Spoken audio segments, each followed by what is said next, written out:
Bonjour et bienvenue sur Ignition Lovers. Aujourd'hui, nous allons vous présenter Arnaud Declercq et Ignition Exchange. C'est parti!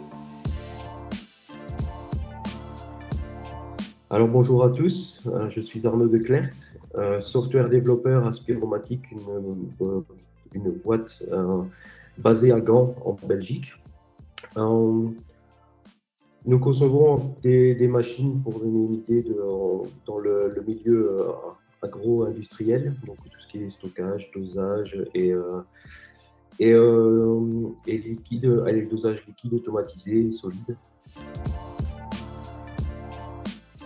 Alors, mon expérience avec Ignition a commencé plus ou moins à la fin de mes études. Donc, j'ai fait un bac plus 3 en électromécanique et automatisme. Et bon, j'étais un petit peu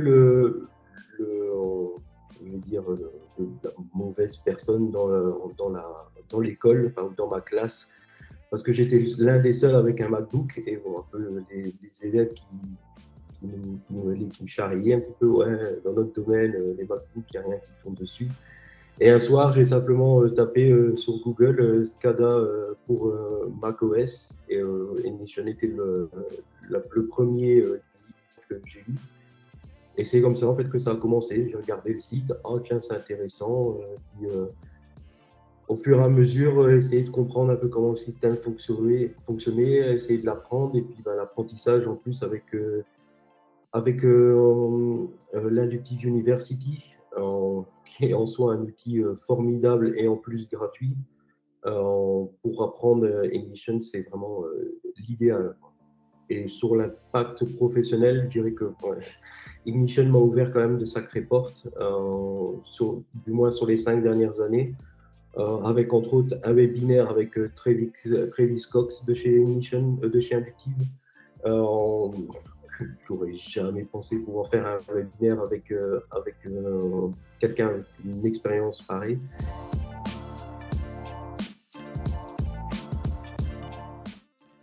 Oui, bien sûr.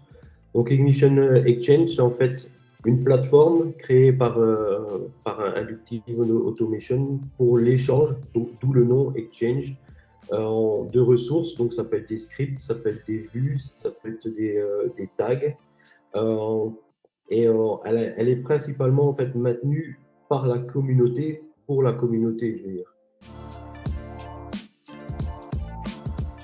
Je vais dire le partage, que ce soit open source, c'est franchement déjà vraiment pas mal. Moi, il faut aussi que la communauté veuille le mettre open source parce qu'on a aussi la possibilité, par exemple, de stocker des informations ou des ressources sur l'Exchange, mais en mode privé. Donc, vraiment, pour nous dire que voilà, on les stocke dans cet endroit, ils sont stockés chez Inductive, mais ils ne sont pas publics.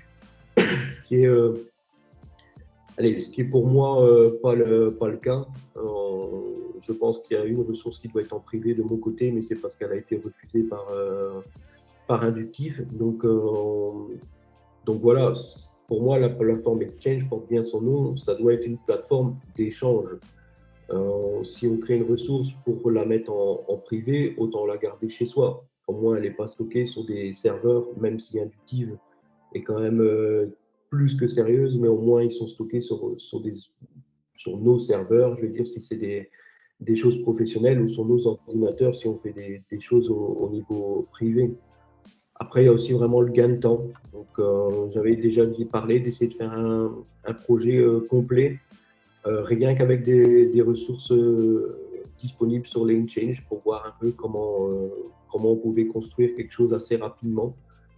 Ça, c'était une de mes idées en fait de faire, de voir, voilà, par exemple, prendre 1 heure et voir qu'est-ce qu'on peut faire, comment on peut le faire. Donc ça doit être les deux vraiment principales forces sur Exchange. Et puis aussi, comme ils sont disponibles open source, on peut vraiment prendre par exemple une ressource qui existe déjà, mais qui est pas totalement pour nos besoins et l'adapter et la remettre sur la plateforme. Il n'y a pas de licence, on n'est pas obligé de mentionner, bien que moi j'essaie de le faire quand même, de mentionner la personne qui est à l'origine. Mais voilà, et c'est un peu comme ça qu'on construit une communauté aussi. d'y aller. J'étais, comme vous, un peu perplexe, un peu perdu dans la masse, je vais dire, d'informations au tout début. Il faut s'y habituer. Mais franchement, en s'y mettant vraiment dedans, on peut apprendre Ignition assez rapidement. Donc voilà, moi au début, j'ai pas vraiment pris le temps de me mettre complètement. Donc j'ai quasiment, je vais dire, mis 1 an et demi à terminer par exemple l'Inductive University et à me faire certifier par Ignition. Mais quand on a, comme on dit, quand on a le doigt dans l'engrenage, on est parti, quoi. Et je veux dire même, n'hésitez pas si vous avez des questions. Le forum est là, il y a des personnes aux alentours, enfin, comme de GI, qui peuvent conseiller, je veux dire. Euh, donc ouais, je vais dire, même moi j'ai vu des personnes qui avaient même du mal en anglais et les personnes essayaient de répondre dans leur langue. Ça peut être en espagnol, ça peut être en français. Allez, moi j'ai toujours l'exemple en tête où je vois Monsieur Forum chez Ignition répondre à quelqu'un en français. Et là, je me suis dit, qu'est-ce que cette personne ne sait pas faire?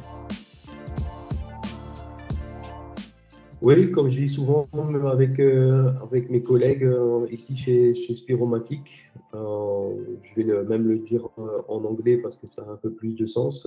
With Ignition, the sky is the limit.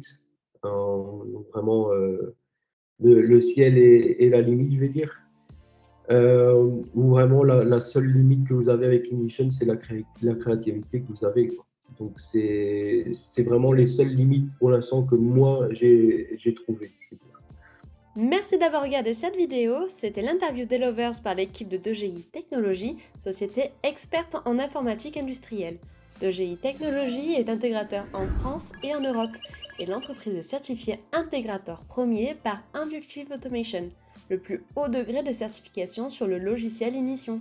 A bientôt sur Ignition Lovers!